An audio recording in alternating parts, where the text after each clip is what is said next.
더는 못 버티겠다. 자신이 없어. 나라는 제대로 된 대책도 없고 내 죽음이 계기가 돼서 더 좋은 빠른 대책이 나왔으면 좋겠다는 유서를 남기고 전세 사기 피해자가 세 번째 목숨을 끊었습니다. 그들은 모두 2040 젊은 MZ세대입니다.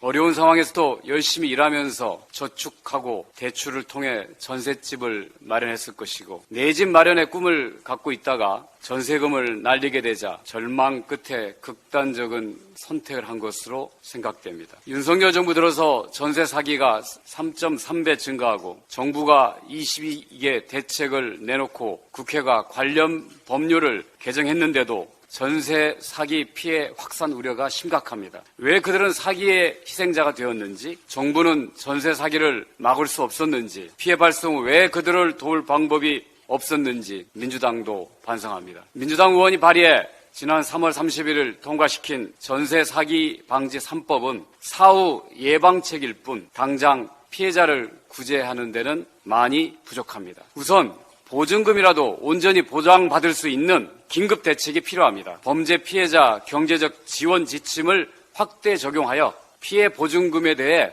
선보상하고 나중에 구상권을 청구하는 방법도 있습니다. 이때 주택도시기금을 활용하는 것도 고려합시다. 그러나 보다 근본적으로는 국민의 기본권인 주거권에 대해 새롭게 접근해야 합니다. 언제까지 주거권을 시장과 민간에 맡겨야 합니까? 언론은 부동산 경기가 살아나고 있다고 하는 기사를 연일 쏟아냅니다. 여기에는 집 없는 사람의 절박함이나 더 나은 주거로 옮기고자 하는 소박한 꿈은 담겨 있지 않습니다. 언제까지 우리는 내 직장과 학교에 다닐 집과 가족들과 오손도손 살 수 있는 집을 영끌하거나 평생을 저당 잡혀서 사야 합니까? 지금 우리에게 필요한 것은 부동산 대책이 아니라 종합적인 주거 대책입니다. 우리가 집값 등락을 부동산 문제라고 부르는 순간 그 해법은 시장에 개입하는 공급 정책과 금융 개입, 부동산 세제 개편안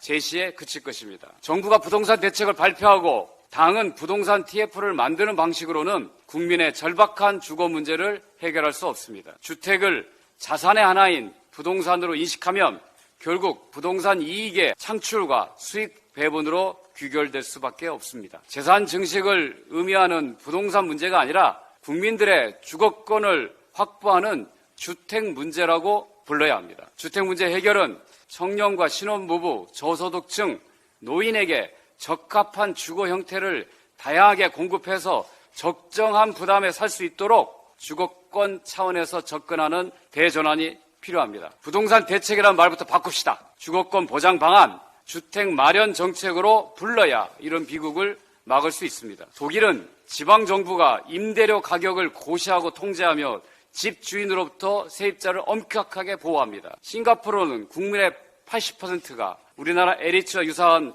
주택개발청에서 공급하는 공공주택에 거주합니다. 싱가포르 주택청 HDB의 구호는 모든 사람에게 집을입니다. 우리나라 LH 설립 목적은 국민주거 향상과 국민경제 발전에 이바지함입니다. 국민의 주거권 확보가 아니라 국민경제를 위해서 존재하는 대한민국의 모든 국민에게 집을 주겠다는 싱가포르의 차이는 무엇입니까? 우리는 같은 자본주의 나라에 살고 있습니다. 국민들은 묻습니다. 민주당에는 확고한 주택 철학이 있는가? 민주당이 다시 시작하겠습니다. 월세든 전세든 자가든 국민들이 원하는 주거를 마련할 수 있는 새로운 정책을 만들겠습니다.